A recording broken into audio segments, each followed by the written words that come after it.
tous, chers amis. Chodesh Tov. On a encore quelques jours de Rosh Chodesh. Et Shana Tova, puisqu'on est dans le mois d'Elul.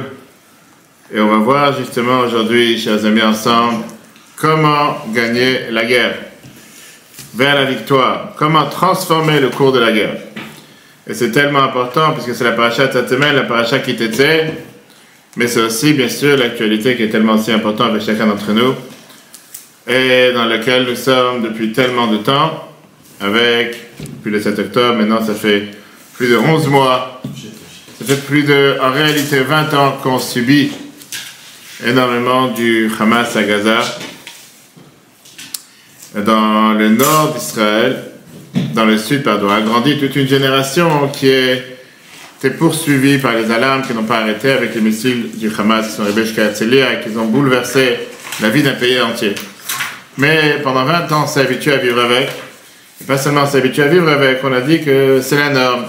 Il n'y a pas le choix, il faut vivre avec. On est parti, à chaque fois, on a essayé de faire plusieurs missions qui étaient des missions de combat tactique. Mais au final, le but c'était de laisser le Hamas en train de gérer, en train de diriger, parce que la conception était qu'on ne peut pas les vaincre.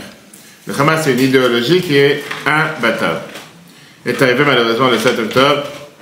Et là, la seule chose qui nous est restée, c'était de combattre et d'anéantir le Hamas totalement. Et tout d'un coup, il se dévoile que quoi? Ce soir avec plaisir, ce ne sont pas des forces, c'est pas une armée des plus grands, on va dire, des plus grands soldats, des plus grands soldats les plus perfectionnés qu'il y a sur la planète. Au contraire, on a une armée qui est très très forte, qui est l'armée de Tzahal, contre une bande de voyous, une bande de terroristes. Il faut tout faire pour les abattre, des assassins, etc. Et tout d'un coup, il s'avère que la force du Hamas était beaucoup plus dans la tête. Et quand on voit la manière, passer les feuilles de l'autre côté, quand on voit la manière comment nos soldats se battent depuis le 7 octobre, on voit que, grâce à Dieu, c'est la première fois depuis des années que l'année scolaire a commencé dans le sud d'Israël, presque normale, sans la crainte d'avoir des missiles du Hamas qui tombent sur leur tête et qui va bouleverser tout le pays jusqu'à Herzliya. Et c'est la même chose qui se passe malheureusement dans le nord. Dans le nord d'Israël, il y avait des dizaines de milliers de juifs qui sont réfugiés dans leur propre terre. Et on tarde à agir, et on réfléchit, est-ce qu'il faut agir, est-ce qu'il ne faut pas agir. Mais c'est sûr que si Dieu nous en préserve aujourd'hui, il y a eu un drone qui a été abattu sur un bâtiment à Nahariya. Et grâce à Dieu, comme d'habitude, on n'a que des miracles, ça a fait qu'il n'y a rien qui s'est passé. Mais on sait que tôt ou tard, si on ne va pas s'occuper du problème, on va le laisser traîner. Ça va finir par s'aggraver. Aujourd'hui, on est habitué depuis 11 mois. Est-ce que tu as des dizaines, si c'est des centaines parfois par jour, de missiles qui s'abattent sur tout le nord d'Israël, aujourd'hui Nahariya encore. Et on se dit que puisqu'on vit avec des miracles, alors continuons avec les miracles. Mais la réalité, elle est qu'on ne peut pas s'appuyer sur les miracles. Paracha de cette semaine, la Torah nous dit exactement les termes, comme on voit le nom de la paracha elle te dit Ki tetzeh la milchama aloivecha, qui veut dire, regardez la traduction du mot, quand vous sortirez à la guerre sur ton ennemi. Sur ton ennemi.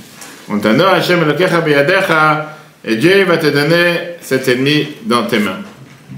Aloivecha, la Torah te dit sur ton ennemi et pas contre ton ennemi. Et la Veim Chabad, ils ont tous expliqué la même règle. Que là est le secret.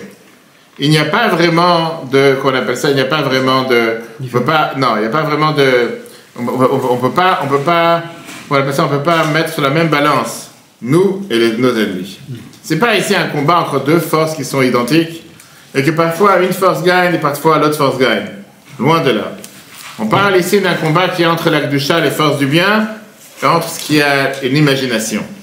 Entre la vérité et entre un test provisoire, qui parfois fait en sorte de nous tester, pour savoir si on est vraiment fort, si on a vraiment la force de se battre. Et donc c'est pour ça que la Torah, dans la paracha de cette semaine, elle te promet depuis le départ que si on va à la guerre, avec depuis le départ cette confiance, ce bitachon en Dieu, on sera apte à recevoir des miracles et on verra des miracles. Ça, c'est dit en général dans une guerre globale. Et également, comme on a dit tout à l'heure dans le mois d'Elul, on a le devoir de faire cette introspection par rapport à la préparation à la nouvelle année.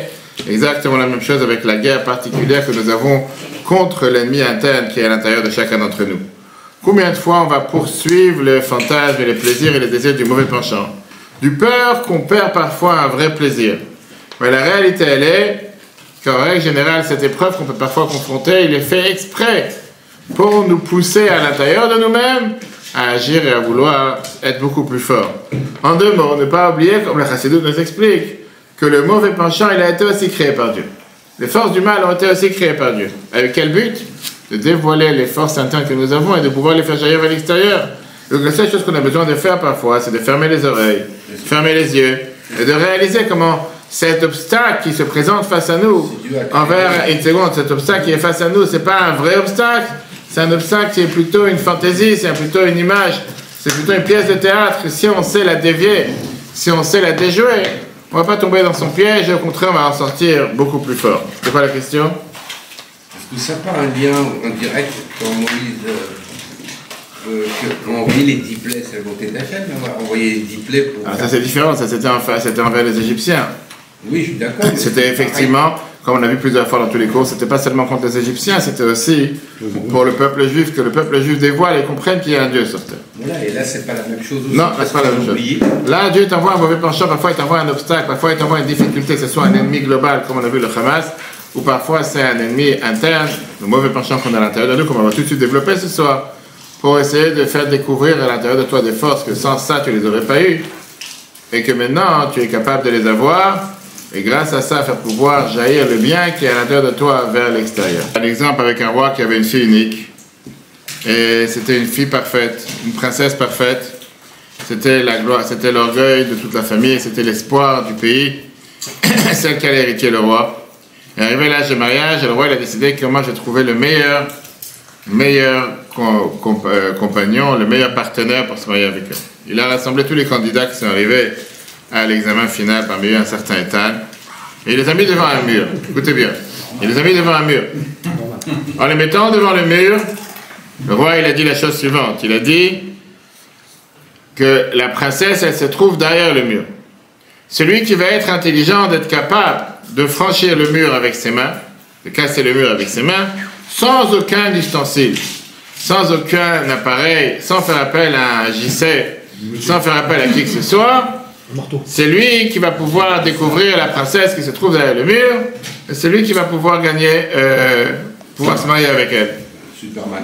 Je ne sais pas si c'était super, c'est pas ce qu'il attendait. Et donc tous les candidats, ils ont commencé à faire à faire cette course à l'intérieur de leur savoir chercher la clé, comment faire, l'échelle, le code secret, qu'est-ce qu'il va faire pour pouvoir faire tomber le mur. Mais ils n'ont pas trouvé. La majorité, ils ont désespéré, la majorité se sont dit on n'est pas capable, la majorité se sont dit on va casser le mur comme ça.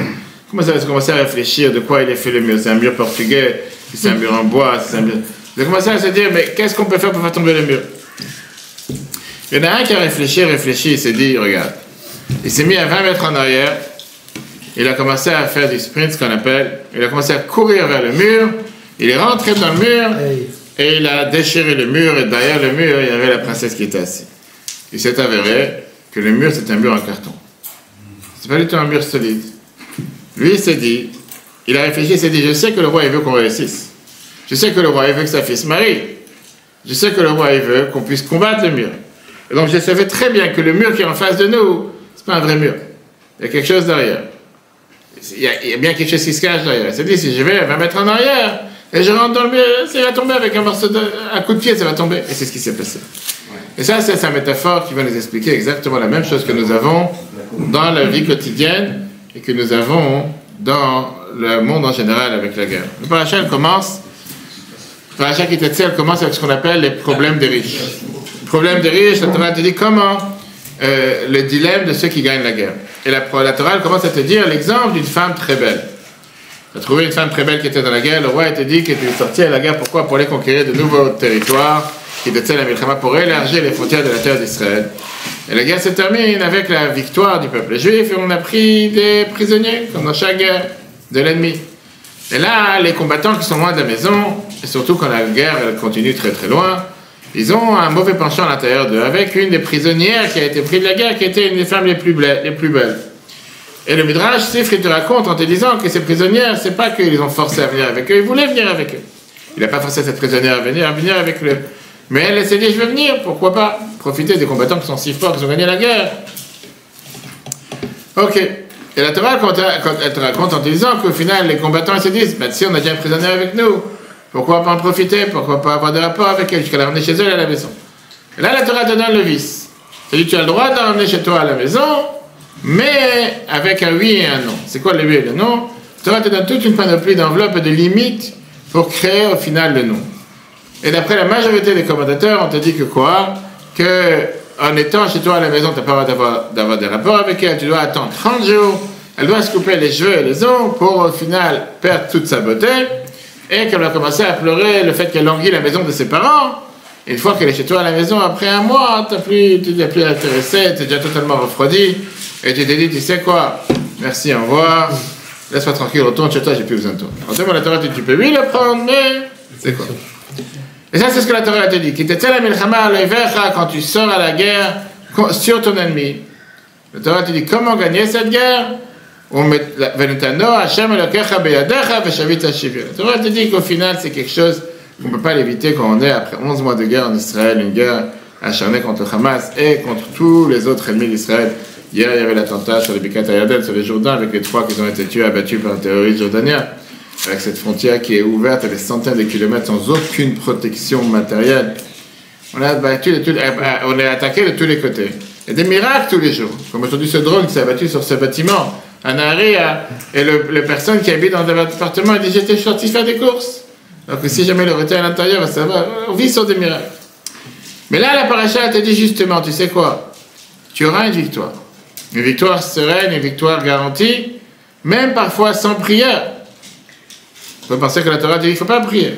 Dans Béalot 30 te dit, quand on a parlé de la guerre, dans Béalot 30, dans Bamidbar, là-bas la Torah te dit qu'il faut parler à Dieu, prier à Dieu, etc. Là, la paracha te fait allusion que si tu vas avec l'esprit que tu es sur l'ennemi, Dieu va te donner l'ennemi dans tes mains. Au final, tu vas pouvoir le combattre. D'où on apprend de quel mot dans la paracha on apprend ça? Le deuxième mot, qui t'etsel la milchama. Toi, tu dois sortir vers la guerre. Dieu te promet que tu vas gagner, tu vas réussir. La différence avec la paracha Béalot, et ça c'est justement, si on peut dire, la grande réponse. Comme je dis, on va voir si Dieu veut dans les prochains de dimanche, pas ce dimanche, parce que je vais mettre mais dans le dimanche d'après, avant Rosh Hashanah, on va faire le cours comment Israël peut gagner la guerre. Comment Israël gagne. Magnifique, avec des vidéos de JLA, un séminaire que beaucoup de shluchim m'ont fait en une fois, mais c'est 2 heures, un peu plus que 2 heures, on va faire en 2 fois, comme ça on a le temps d'être tranquille, voir les vidéos et expliquer. Surtout qu'il faut traduire à chaque fois en français, donc ce ne sera pas ce dimanche. Dimanche prochain à 10h, 10h30, 10h30, midi 30, c'est mieux. 10h30, dimanche, c'est le dimanche 21 et dimanche 29. J'espère, d'accord? De toute façon, j'enverrai les détails, mais c'est tellement riche que ça fait depuis quelques mois que je voulais le faire, et il a été fait dans des centaines de Bate Chabad dans le monde. Comment Israël peut gagner la guerre?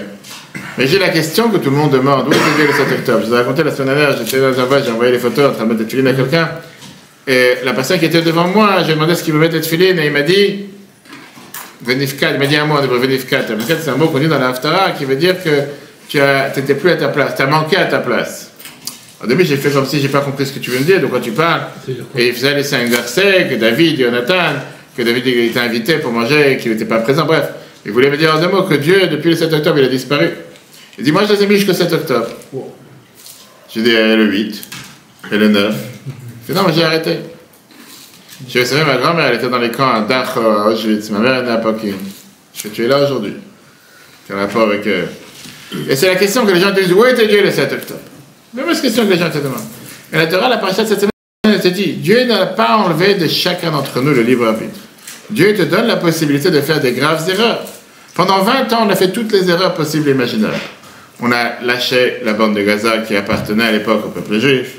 On a tout fait pour donner la bande de Philadelphie. Le couloir de Philadelphie, on l'a rendu alors qu'on savait très bien que tout le monde ne fallait pas le rendre.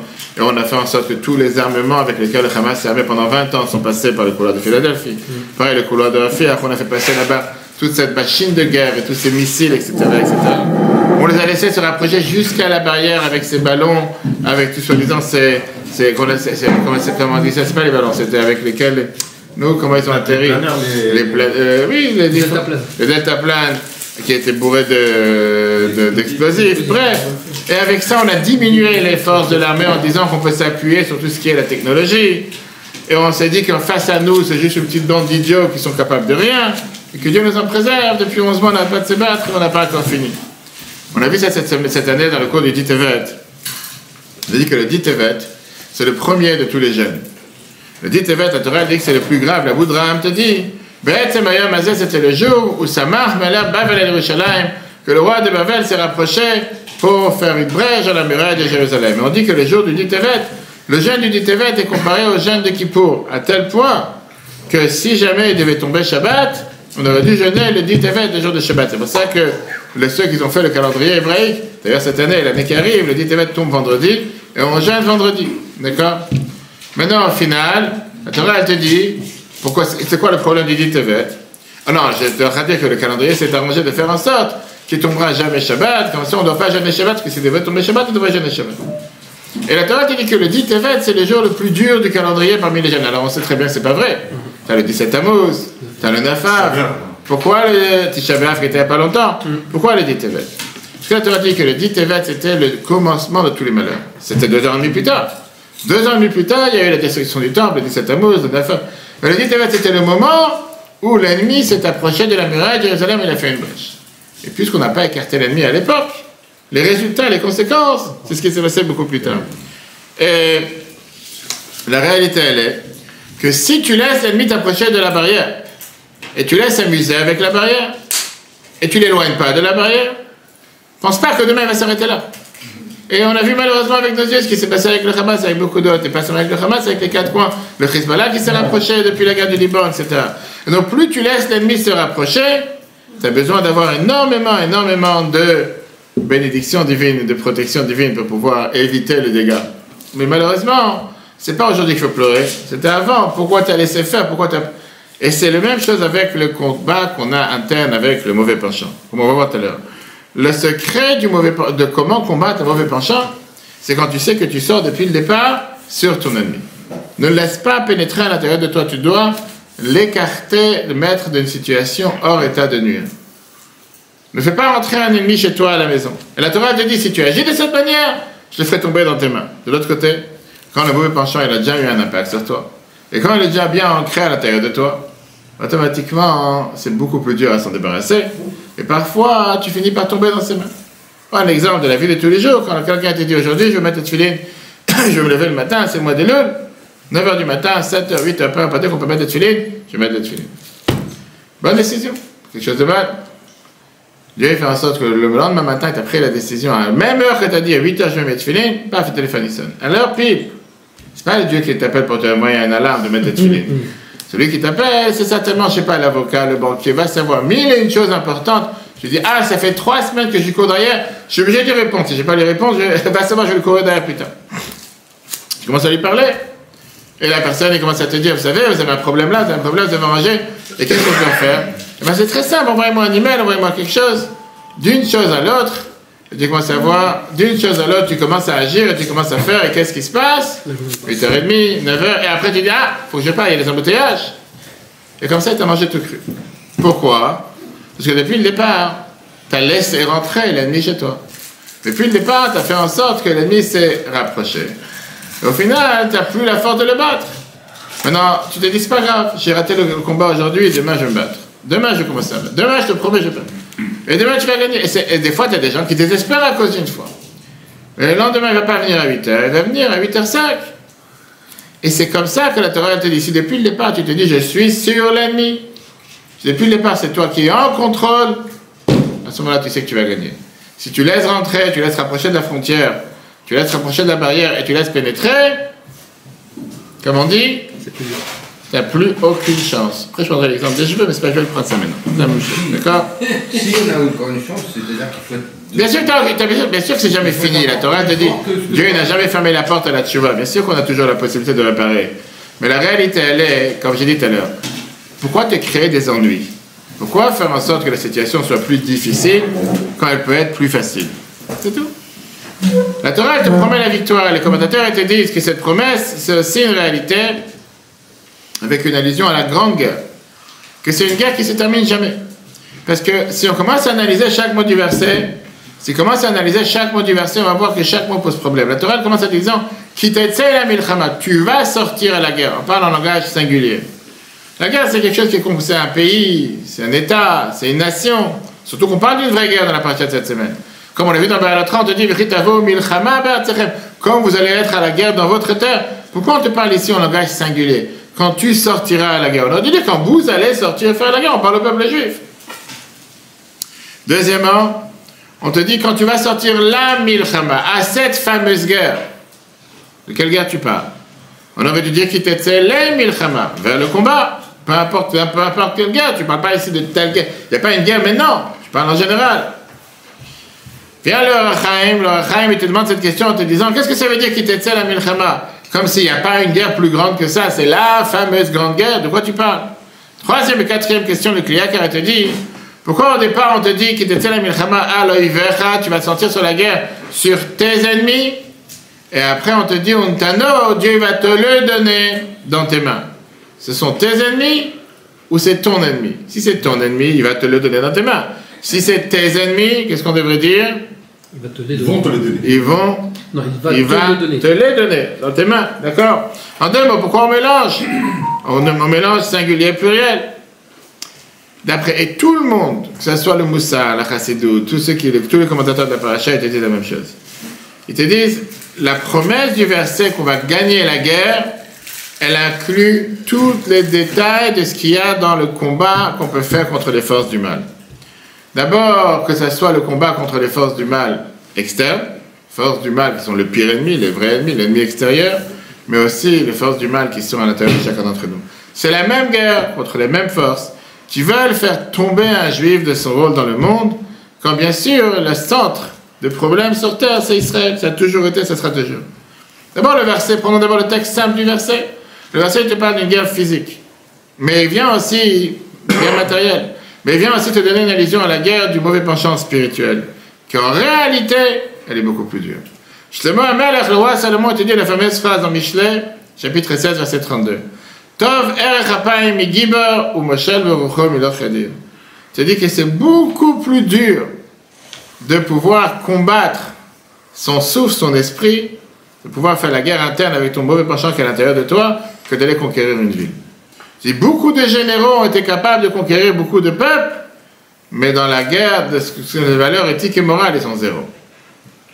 Entre eux-mêmes, c'est les plus pires des personnes sur Terre. Mais gagner des territoires, pas citer des noms, parce que c'est ceux qui nous entendent en Russie ou en Ukraine, c'est la même chose. Quand tu réfléchis, c'est pas d'aujourd'hui, c'est depuis des siècles. Tous ces empires, etc., qui sont capables d'aller conquérir des grands territoires, va savoir. Mais quand tu parles du personnage, c'est à vomir. C'est pas un personnage que tu vas prendre, et on ne parle pas de l'Afrique, et tous ces pays-là, que tu vois des gens qui sont capables de massacrer Staline, des dizaines de millions de personnes. Tu dis, waouh, quel pouvoir! C'est des gens qui sont vraiment puissants. Napoléon, Bonaparte, notre cher ami, Fontainebleau, etc. Tu te dis, on a l'image de Hanouka quand elle dit chaque année. Pareil, qu'il y avait cette vision, quand tu étudies son histoire, qu'il y avait cette vision de vouloir conquérir la moitié du monde, qui arrivait jusqu'à la bataille de Stalingrad.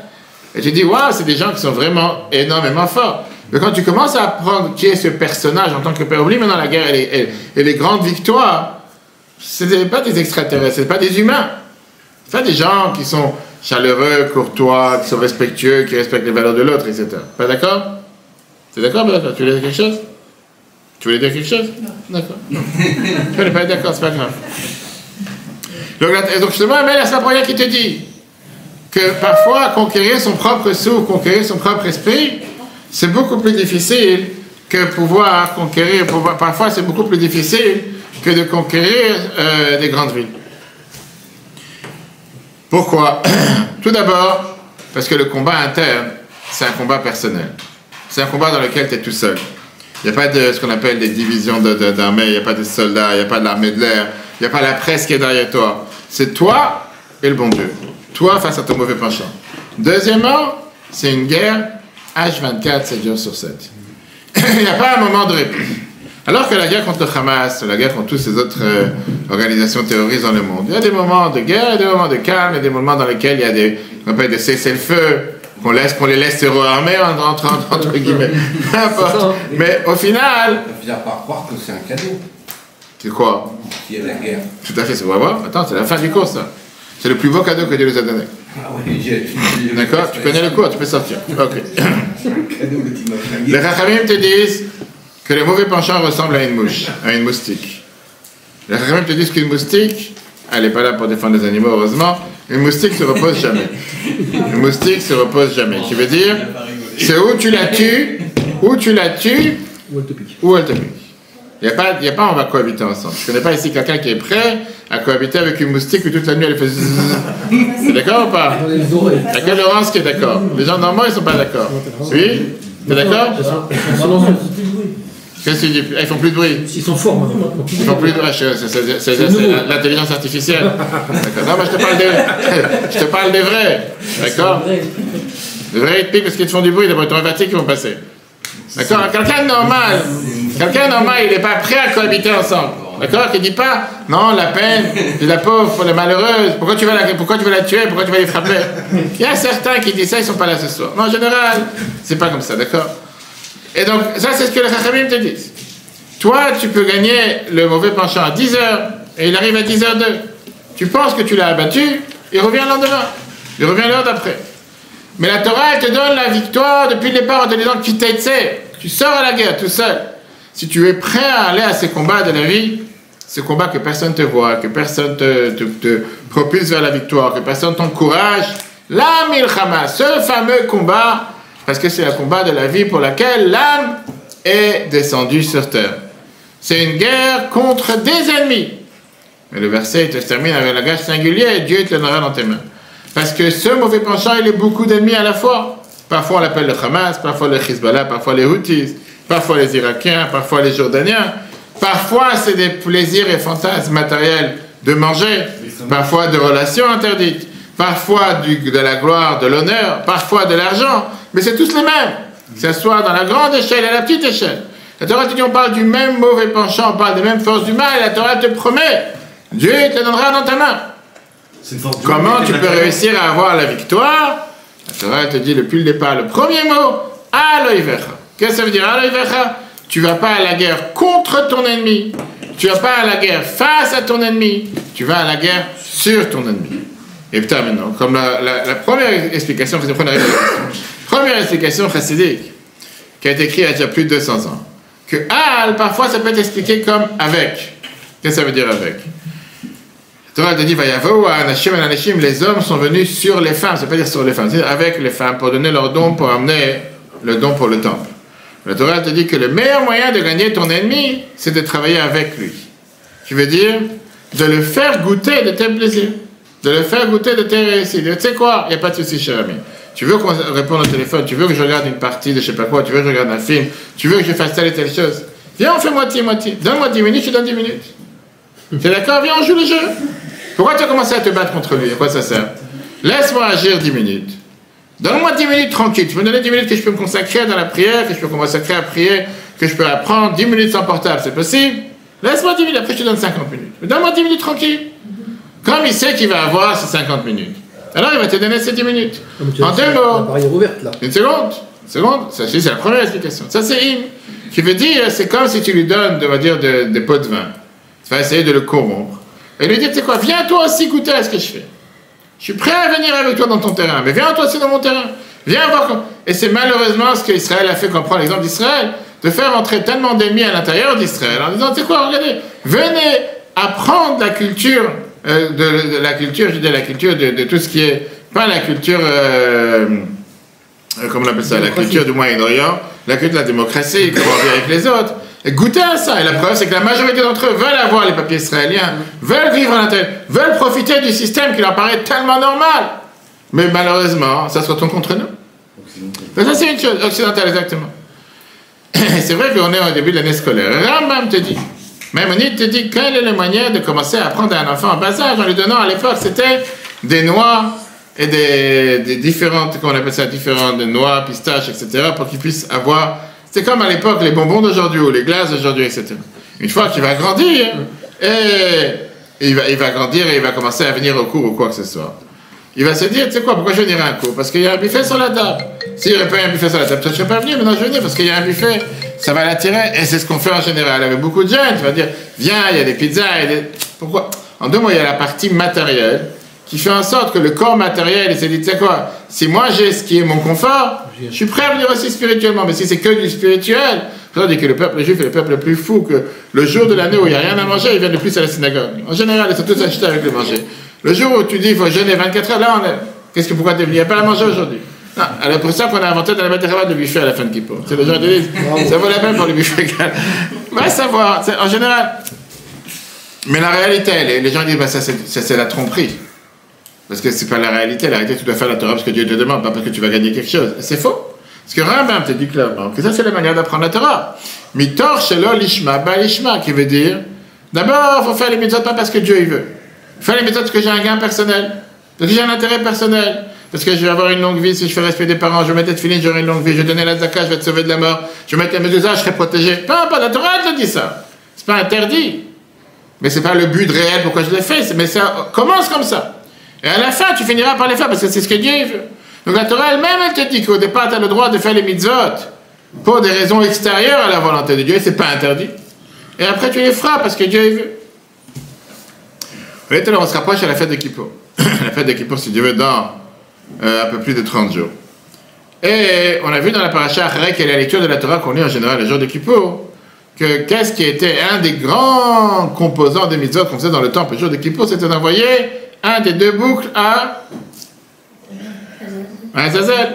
On en parle chaque année, monsieur, mais comme tu ronfles et tu dors, ça t'as pas entendu. Un, il était amené dans le temple, et l'autre, on l'amenait à Azazel. Comment il faisait le grand prêtre? Il avait l'habitude, le jour de Kippour, il était debout dans le temple, il faisait entrer sa main dans une boîte qui était là pour le tirage au sort, il faisait sortir deux papiers. Dans un papier, c'était écrit l'Hachem, ça, il allait au temple, et le deuxième, c'était écrit l'Azazel.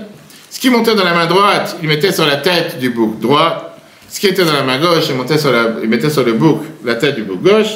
Celui qui était pour Dieu, il l'amenait au temple, il était amené dans le Saint des Saints, le grand prêtre avec ses habits blancs pour pouvoir asperger le sang entre les deux bâtons du Aaron de la Sainte. Et celui qui était envoyé, l'Azazel, envoyé avec quelqu'un en dehors de Jérusalem, dans une des montagnes du désert de Judée. Là-bas, il jetait de la montagne, il dégringolait, etc., etc. Il était comme sacrifice pour tous les peuples juifs. Maintenant, tout le monde demande la question. Quel était le but d'envoyer un bouc en dehors du temple? Depuis quand tu obtiens pardon pour le peuple juif par ça que tu vas faire si tu veux un sacrifice en dehors du temple? On apprend en ce moment dans les lois de Rambam, tout celui qui apprend Rambam tous les jours, on apprend les lois du temple, on en a parlé Shabbat, on a vu ce Shabbat justement dans les mitzvot qu'on a dit, qu'on n'a pas le droit de faire un sacrifice en dehors du temple. C'est quoi l'idée de te dire que le jour de Kippour, on devait amener un sacrifice en dehors du temple? La Gemara vient te dire qu'en réalité, plus que ça, Azazel, c'était la source de toutes les mauvaises choses sur terre, la source de l'impureté sur terre. C'est-à-dire qu'Azazel était là pour pardonner les fautes les plus graves de tout ce qui était les relations interdites, et on envoyait à Azazel qui était la source de tout ce qui était le mauvais penchant de tout ce qui est la prostitution, relations interdites, etc. Pourquoi? D'où vient la racine du mot Azazel? On l'a déjà dit plusieurs fois, on peut voir sur le Torah, mais pour ce soir, c'est comme si c'est la première fois qu'on l'a dit. On a vu que c'était un mélange de deux anges, Uza, et Azaël. Mais là, je te raconte que pendant la destruction, pendant la génération du déluge, quand Dieu a décidé de tout reformater à zéro et recréer à zéro, Dieu, il a voulu se consoler du fait qu'il était peiné, qu'il a créé le monde et que la première copie est mal sortie. C'était pas comme il fallait. Ils sont venus ces deux anges, et ils ont dit à Dieu, Ma Enoch qui t'iskereinu. Qu'est-ce que tu prends la tête avec ces humains, ces extraterrestres, en parlant des humains? C'est des gens qui ne sont pas aptes à vivre, ils ne sont pas comme il faut. Laisse-nous vivre sur terre à leur place, et nous on va vivre, ces deux anges, et nous on va vivre comme il faut, avec pureté, avec sainteté, etc. Ils sont descendus sur terre, ils ont vu les filles de l'homme, en deux mots, les filles humaines, et ils ont vu qu'ils étaient bonnes, le Torah nous dit, et ils ont fauté avec elles, avec relations interdites. Depuis, ils sont de l'autre côté des montagnes, et ça c'était la source de tout ce qui était les forces du mal qui a attiré le peuple juif à faire toutes ces relations interdites que la Torah raconte plusieurs fois, prostitution, etc. Ça, c'est ce que représente Azazel. Quel rapport avec le jour de Kippour? Jusqu'à envoyer un bouc à Azazel. Vient le Ramban, Nachmanide, et il te dit, c'était comme donner de la corruption le jour de Kippour aux forces du mal. Pourquoi on envoie un bouc là-bas? Pourquoi? Pour ne pas annuler le sacrifice. Qu'est-ce qu'il veut te dire? Je te dis que le mot Saïr veut dire un bouc, vient nous rappeler le territoire d'Esav, qui est la source des forces du mal. Comme ça, Yaakov s'est comporté avec son frère. Quand la Torah nous raconte qu'il l'a rencontré après combien d'années qu'ils n'étaient pas ensemble, qu'est-ce qu'il a fait? Il a préparé la prière, la guerre et les cadeaux. Heureusement quelqu'un qui est là. Avant de faire la guerre, deux mots, il a préparé les trois moyens au cas où ça va marcher à la place de l'autre. Qui veut dire, d'après cette approche, première approche pour l'instant, qu'une des manières de se battre contre les forces du mal, c'est de montrer qu'on est amis ensemble. On n'est pas en train de se battre. C'est pour ça que la Torah te dit d'aller imo ivecha. Elle a dit al ivecha, c'est quoi al? avec ton ennemi. En 2 mots, viens avec moi, viens dans mes intérêts, viens participer à ce que moi je fais, et comme ça, après, moi je pourrais faire la guerre contre toi. En 2 mots, maintenant, tu veux qu'on passe du temps ensemble, viens passer 10 minutes avec moi. Tu passes 10 minutes avec moi, je passe du temps avec toi. Après, une fois que tu as passé 10 minutes avec moi, je pourrais déjà trouver l'excuse pourquoi je ne peux pas passer 50 minutes avec toi. Mais au moins, j'ai gagné mes 10 minutes. Mais c'est pas que depuis le départ, je dis non, ça ne marchera pas. Parce que si tu dis non depuis le départ, quand tu vas voir un diététicien, il te dit, tu ne vas pas dire, je ne mange plus de gâteau. Ça ne marchera pas. Parce que si je ne mange plus de gâteau, tu sais depuis le départ, tu vas toujours. Mais si tu dis, je vais diminuer la quantité, je vais pris l'exemple des joints parce que je n'ai pas voulu faire du mal à des gens qui sont assis à table. Mais en réalité, c'est exactement la même chose. Si tu es quelqu'un qui prend 10 joints par jour, tu lui dis, c'est quoi 0 joints. Bref, je ne parlais pas de toi. Je précise. Si 0, ça ne marchera pas. C'est tu diminues. Quand tu parles des cigarettes, c'est la même chose. Les gens te disent, j'arrête. Alors c'est vrai qu'il y a des gens qui ont arrêté de fumer comme ça subitement. Mais la réalité, elle est que quand tu diminues, c'est beaucoup plus. Ça, c'est la première explication. On va dire que c'est une explication simpliste. On va dire que c'est une explication qui est bref. Mais là, on va rentrer dans la profonde explication d'après la Chassidoute. On va voir que c'est tellement riche. Et ça va donner toujours le courage et la force de pouvoir, pas seulement confronter les forces du mal, confronter ce qui nous fait du mal, et confronter ce qui parfois nous laisse pas seulement être abattus par ce qu'on imagine comme un mur, comme l'exemple qu'on a dit tout à l'heure, alors que c'est pas un mur. Et tout dépend de ce qui se passe dans les psychismes de chacun d'entre nous. Et on a vu ça dans le Tanya des Shabbat, on en a parlé encore une fois Shabbat. Si tu considères le mal en face de toi comme un vrai mal, tu ne pourras pas le battre. Si tu considères que le mal, c'est juste une image, c'est juste un pion, c'est juste dire une pièce de théâtre, c'est juste une imagination, mais en réalité, il n'y a rien dans le fond, tu es garanti de pouvoir le battre. Pas seulement tu es garanti, Dieu te dit, alors je ferai tout pour que tu gagnes cette guerre. Tout dépend de ce qui se passe dans ta tête d'abord. Et la réalité, elle est que même si je ne suis pas un professionnel des athlètes de sport, ou quoi que ce soit, mais c'est la même chose comment les coachs, en général aujourd'hui, ils essayent de réagir face à tout ce qui sont... Le travail mental est beaucoup plus fort que le travail physique, même s'ils ont besoin aussi du travail physique. Mais tu sais que le travail mental de ton adversaire, il n'est pas aussi fort que qu'il s'imagine.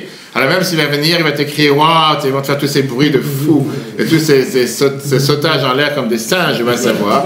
Et tu te dis, tu sais quoi, reste un singe et laisse-moi tranquille, c'est pas parce que tu vas faire peur. C'est le boxeur qui fait 1m90, 130 kg, c'est la tête, comme ça. Et combien de fois tu vois que c'est parfois justement les plus petits, et ceux qui ne sont pas aussi grands et qui n'ont pas l'air aussi forts, qui réussissent à les faire tomber. Et comment est-ce possible? Comme l'histoire de David et Goliath, tu vas savoir.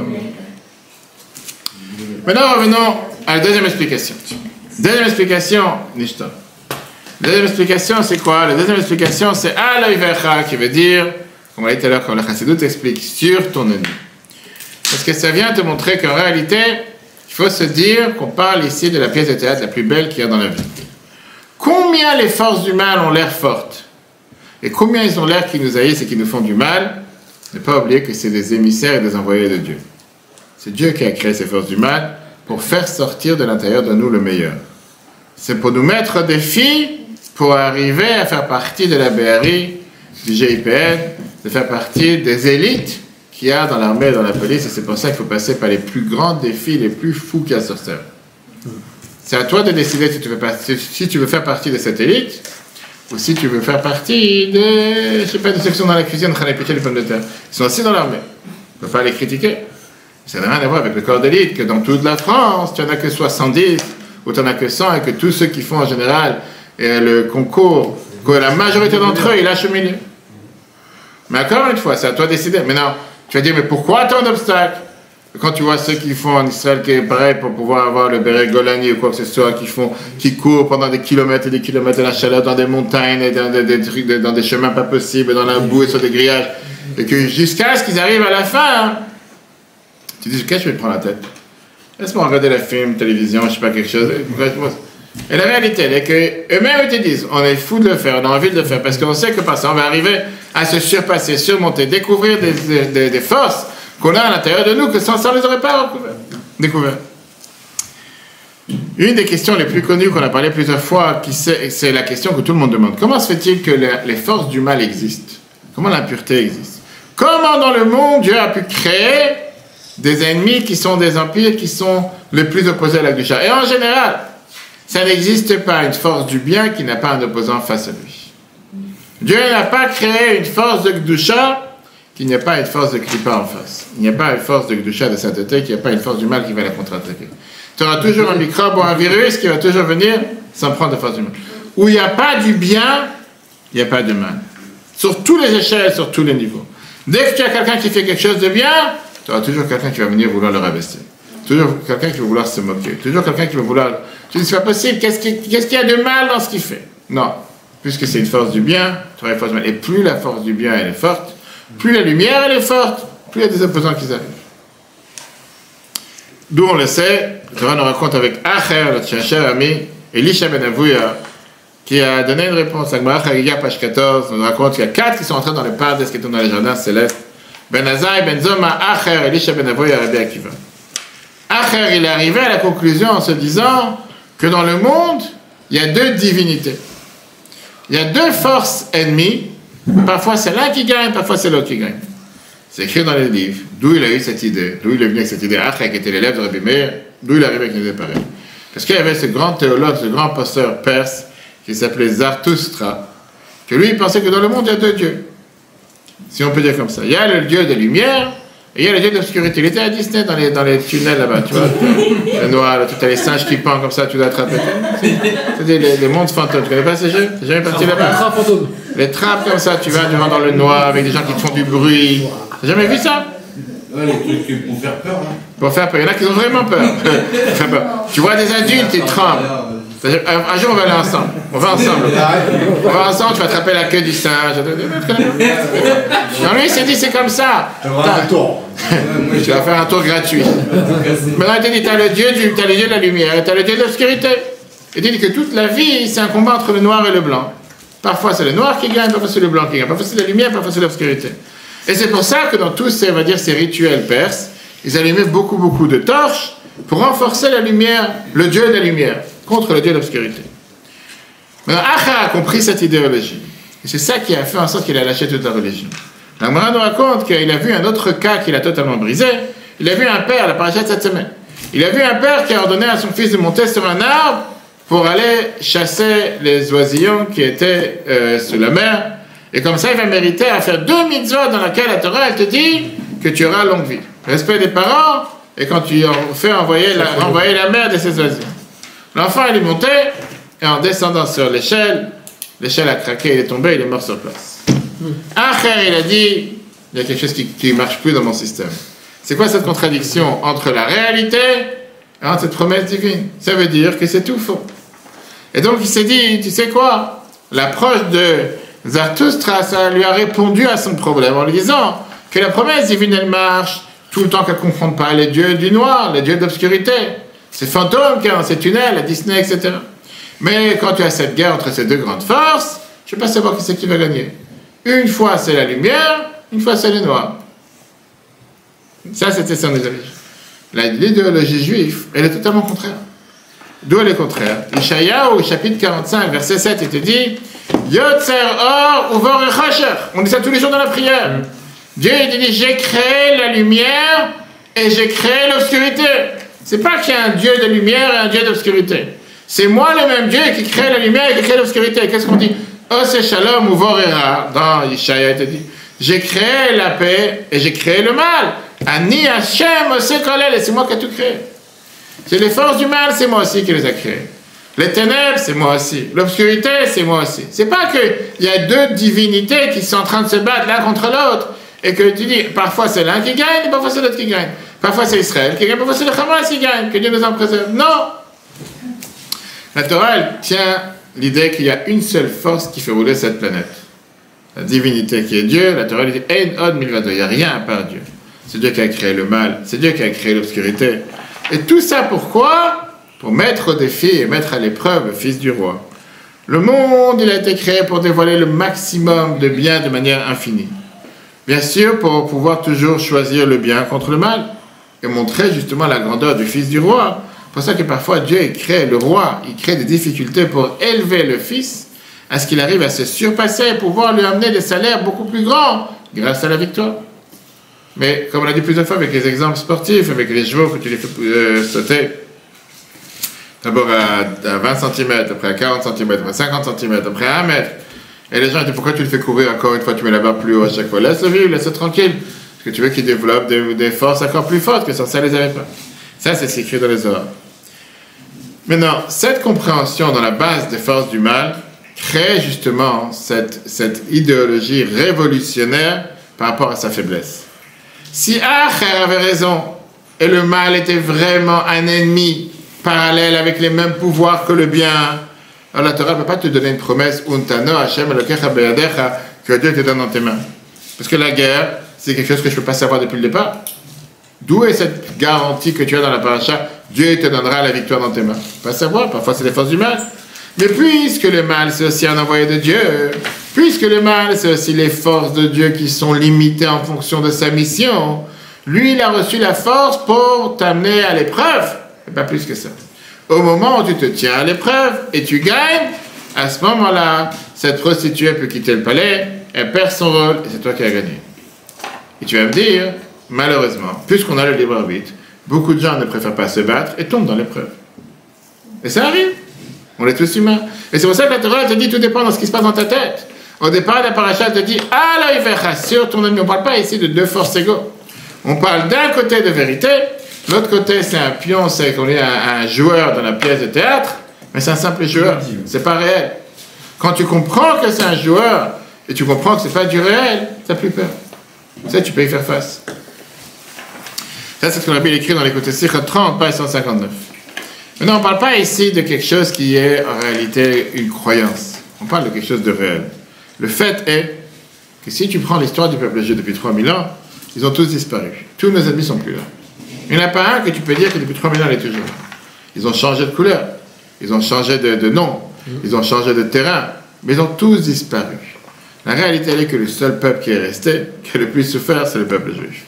Et ça, c'est l'énigme, ça, c'est le mystère du peuple juif, qui est le peuple le plus faible, le moins nombreux, le plus frappé depuis tous les temps jusqu'à nos jours. Toutes les forces impérialistes qui ont existé, qui ont créé le monde, je ne sais même pas où ils sont aujourd'hui, peut-être sur Wikipédia. Et c'est quelque chose que le monde n'arrive pas à comprendre.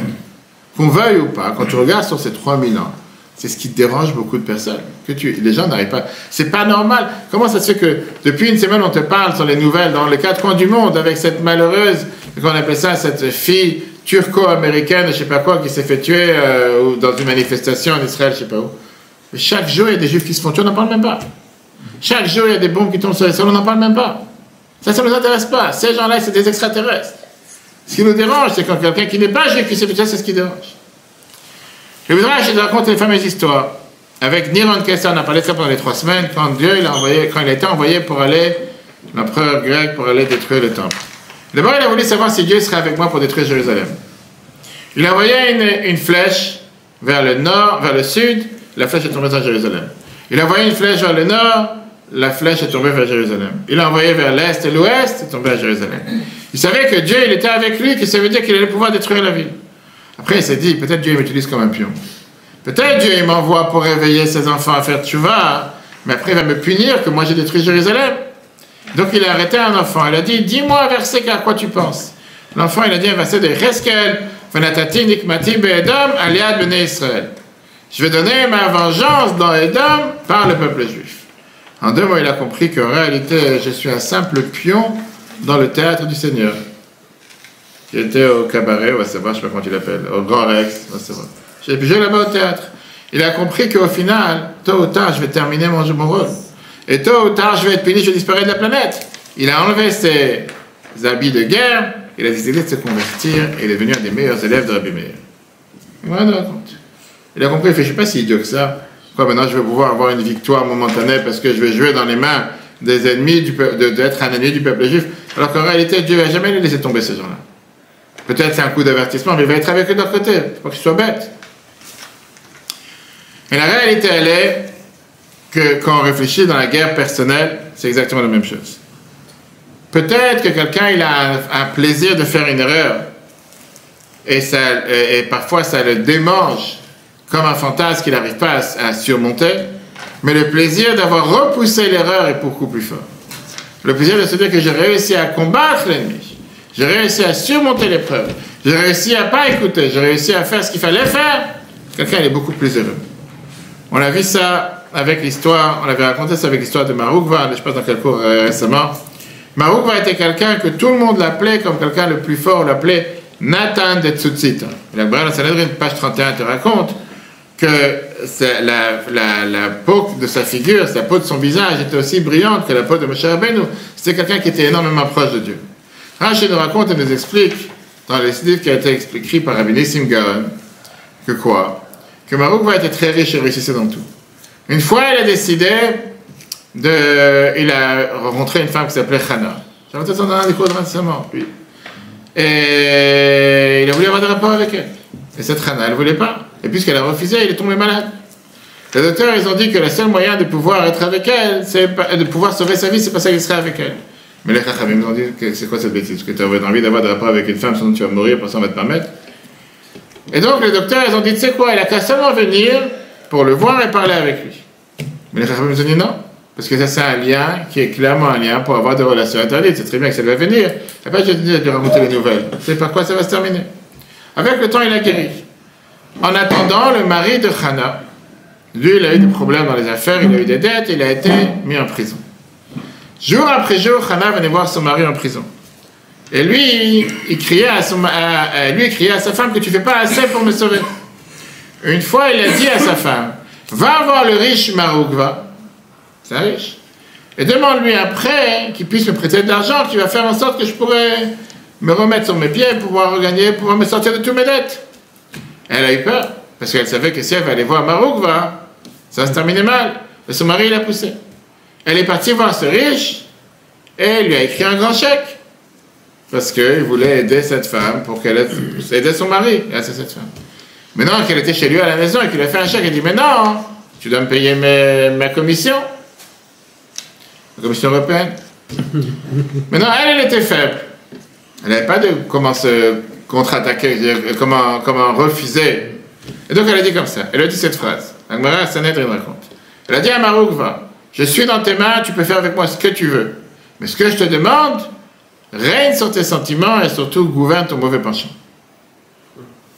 Je suis là, je ne peux pas te dire non après mais grâce à toi, je vais pouvoir faire sortir mon mari de prison. Mais je te demande de contrôler ton mauvais penchant.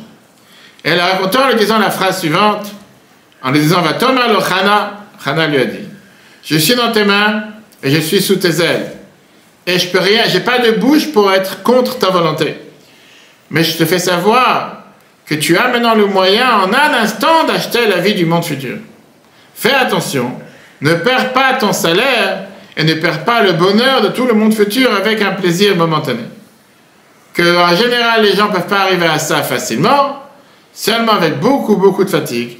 Et toi, en régnant sur tes sentiments, en gouvernant ton mauvais penchant, en contrôlant ton mauvais penchant, si tu vas réussir à te contrôler, tu vas pouvoir recevoir en un instant, parce que beaucoup de gens se fatiguent toute la vie, ne sont pas capables de recevoir. Femme intelligente. Qu'est-ce qu'elle a pris comme approche? Elle a pris l'approche de ce qu'on vient de dire sur ton ennemi, qui veut dire. Elle a enlevé le masque qu'il y avait derrière le jeu de la pièce de théâtre. Et elle a montré qu'en réalité, tout le plaisir et tout le fantasme que tu as, c'est le moment le plus élevé qu'il y a dans la création du monde, dans la vie d'une personne qui s'appelle Maroukva. C'est un test que Dieu te met pour savoir est-ce que tu vas tomber dans le panneau ou tu vas pas tomber dans le panneau. Ça, c'est l'opportunité de ta vie que tu as pour pouvoir te surpasser, ne pas succomber à tes désirs et pouvoir arriver jusqu'au ciel. À toi de choisir ce que tu veux faire. Le libre arbitre est dans tes mains. Ou tu décides de tomber, et à ce moment-là, ça montrera que ce n'était pas un simple test, mais tu es tombé dans les mains de l'ennemi, ou bien tu vas surmonter. Oukva, il a décidé de surmonter son épreuve, de contrôler son mauvais penchant, et il a dit au revoir. Chana, elle est retournée avec les chefs chez son mari. La Gemara te raconte. Son mari, il a dit, écoute la suite. C'est une histoire tellement riche, mais j'ai raconté ça dans un cours récemment, je te sais. Son mari, il a dit, ah, t'as mis tellement de temps chez lui, je sais ce que t'as fait. Je ne veux plus te voir, je divorce. Parce que tu as eu de rapport avec lui. C'est impossible qu'il t'a donné un tellement grand chèque et il n'y a pas eu de contrepartie. C'est impossible. Si tu as désigné Premier ministre, tu as dû faire quelque chose pour lui. C'est pas normal. D'accord? Toutes ces supplications, il n'y avait pas de caméra à l'époque, toutes ces supplications qu'il a réussi à contrôler son mauvais penchant et qu'il n'a rien fait, ça n'a pas convaincu. Comment est-ce possible? Une fois, Rabbi Akiva est parti avec ses élèves, Et il a vu de lointain comment on appelle ça, un cavalier avec un cheval, un cavalier avec un cheval. Il a demandé d'appeler. Et les élèves lui ont dit, Rabbi, ça c'est Oukva le fauteur, qu'à cause de lui, une femme s'est séparée de son mari, elle a quitté son mari l'a divorcé, parce qu'il a fauté avec une femme mariée. Dans la rue, c'est ce que les gens disaient. Eh bien, qui va dire à ses élèves, arrêtez de parler du lachon hara, des mauvaises langues et des mensonges. Regardez la lumière qui brille sur sa tête. Il y avait comme une lumière qui brille sur sa tête dans le ciel. Eh bien, qui il a appelé Baroukva, il a dit, apprends-moi la Torah. Le mari de Hana est venu, il a dit, comment vous avez pas d'honte d'apprendre la Torah de quelqu'un qui a détruit la famille d'une personne? Eh bien, qui il répond, tu vois pas la lumière que les anges y mettent sur sa tête grâce à sa sainteté et sa pureté? L'homme, il a entendu ça, il s'est remarié avec sa femme. Et depuis, on a considéré, la Gemara l'appelle, qu'on n'appelle plus Maroukva, on l'appelait Nathan de Tzutzita, qui veut dire celui qui a eu cette étincelle de lumière qui était sur sa tête. Maintenant, ça c'est une histoire que la Gemara raconte. On peut parler des heures dessus, il a parlé de ça une fois. Très riche, parce que ça montre les épreuves dans lesquelles chacun de nous sommes. Et que parfois, tu fais tout pour surmonter l'épreuve, et néanmoins, tu as des ennemis, intérieurs ou extérieurs, qui disent, ah, de toute façon, tu n'es pas capable, de toute façon, tu ne pourras pas, de toute façon, le rabbin va se moquer de toi, de toute façon, il va toujours, pour que tu fasses, c'est jamais assez. Tu vas faire une mitzvah, tu es encore loin du compte. Et on a vu justement dans la vidéo, on n'aura pas le temps de la voir ce soir, il faut qu'on la voie, ce samedi soir, très belle vidéo dans laquelle Rabbi explique la différence entre le moussar et la chassidut. Que le moussar te montre sans arrêt, et des gens qui rencontraient Rabbi, qui Rabbi disait que dans notre génération, la chassidut, elle a surpassé les valeurs du moussar, du fait que cette approche montrait que quoi que tu fasses, tu es loin du compte. Ça ne marche pas aujourd'hui. Aujourd'hui, tu dois valoriser chaque bonne action.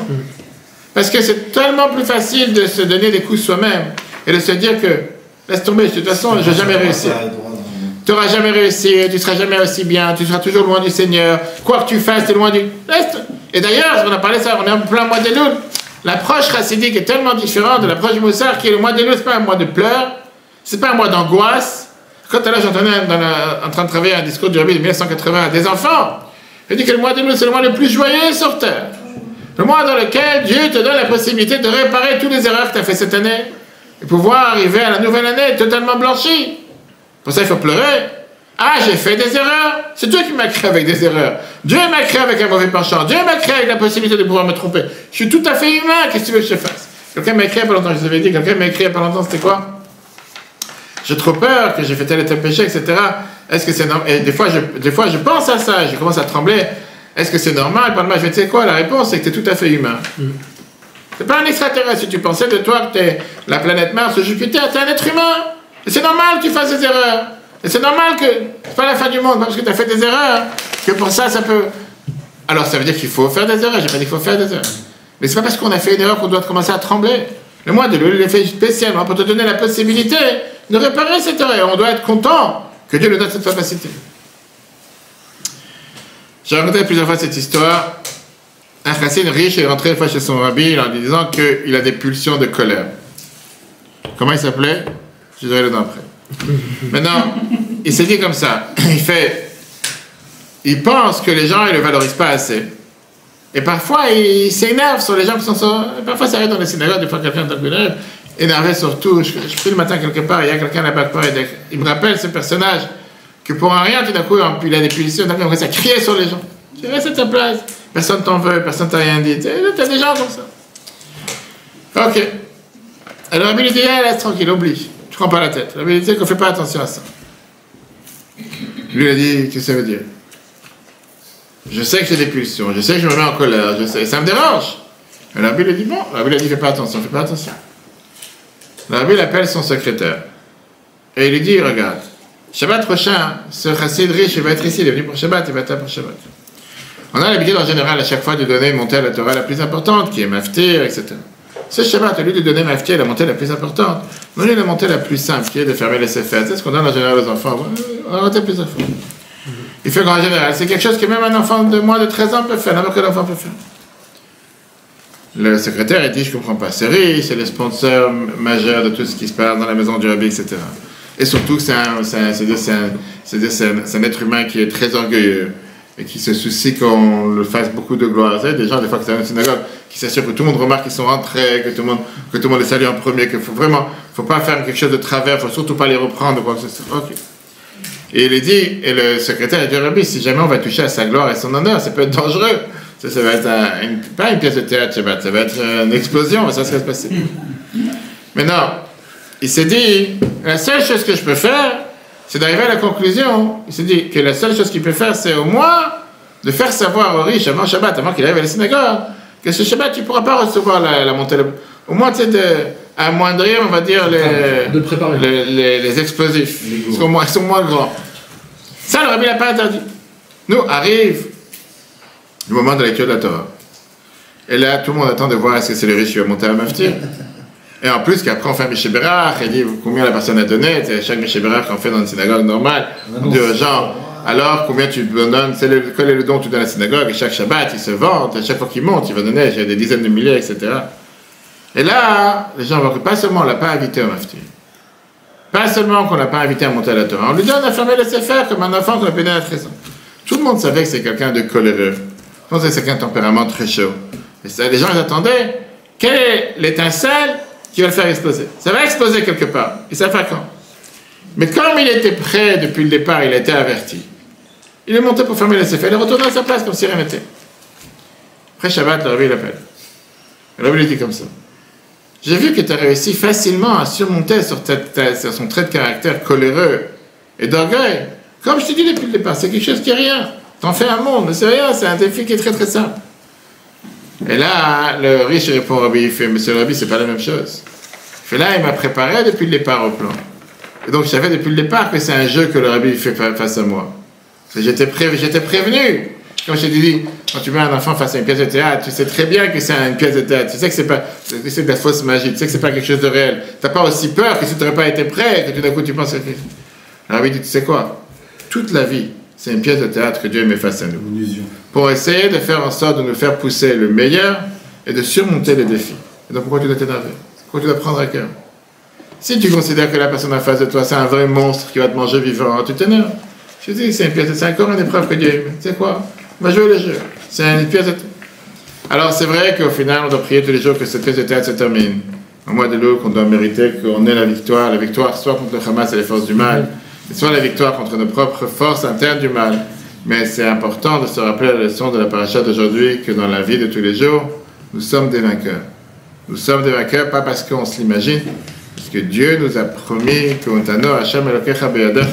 Dieu va nous donner dans notre main, on va réussir. On va avoir la victoire, ça c'est garanti. La seule question est dans notre tête. Est-ce qu'on considère l'ennemi en tant qu'ennemi imbattable? Est-ce qu'on considère l'ennemi comme un mur qu'on ne peut pas franchir? Est-ce qu'on considère l'ennemi comme un ennemi qui a la même force que nous? Ou bien c'est un ennemi qui en réalité est juste un simple marionnette, juste une simple pièce de théâtre, qui est là pour nous mettre à l'épreuve, pas pour tomber dans l'épreuve, mais au contraire pour dévoiler les forces les plus fortes qu'il y a à l'intérieur de chacun d'entre nous et surmonter les défis. Que Dieu fasse qu'on puisse mettre ça en application tous les jours. Shana Tova à tous, le cours en replay sur eTorah.fr et si Dieu veut, à la semaine prochaine. eTorah.fr, la Torah en live. Ce cours est proposé par eTorah.fr. Pour nous aider à continuer à diffuser les cours de Torah, vous pouvez faire même une petite contribution sur notre site www.etorah.fr dans l'onglet « Faire un don ». Retrouvez-nous aussi sur les réseaux sociaux.